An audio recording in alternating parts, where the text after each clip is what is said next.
In the summer of 1946, David Boder, a psychologist of Jewish Latvian origin, conducted the very first interviews with survivors of concentration camps.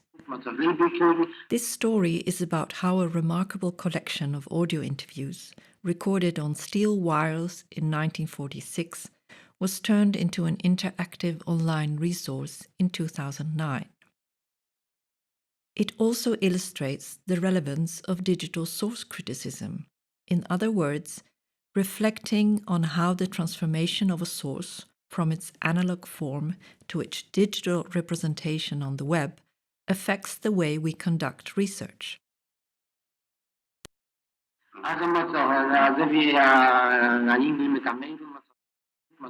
Boder was not the only one to interview Holocaust survivors. Jewish organizations had already conducted over 15,000 interviews in Eastern Europe, but they did so by taking notes. Boder, however, used a wire recorder to record the actual voices of his interviewees. He reacted to the very first American newsreels about the camps that portrayed the victims as a silent, anonymous mass. Boder wanted to treat them as individuals with real names and personal stories to tell. En el mismo campo de Bergenbesse juntaron a nosotros, súbditos argentinos y súbditos. He set off to Europe with the mindset of a social scientist, planning to collect a representative sample of accounts on experiences in concentration camps, which he could use to trace signs of trauma. But during his journey, his approach turned into that of an ethnographer, with an interest in personal testimonies in their own right and in Jewish songs and ceremonies. Upon his return, Boder had visited 16 displacement camps and collected 121 interviews in 8 different languages.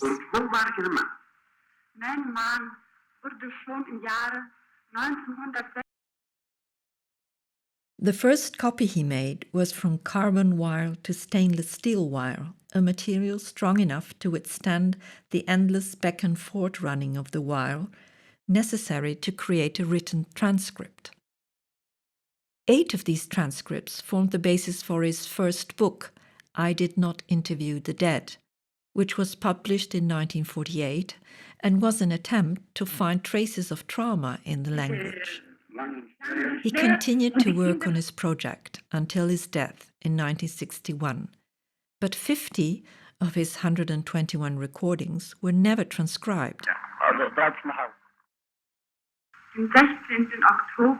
It had been hard for Boder to reach out to a large public, as no publisher was willing to publish a book based upon 70 transcripts of spoken language.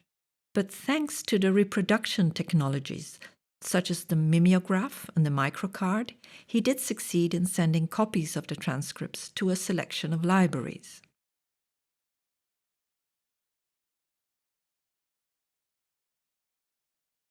In 1998, this material was rediscovered at the Illinois Institute of Technology. This coincided with a growing interest in Holocaust testimonies and the advent of the very first web technologies.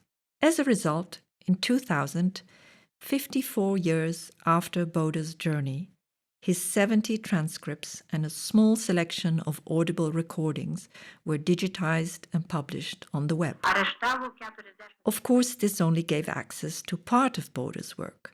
The restoration and curation of all of the 121 interviews would require a huge investment.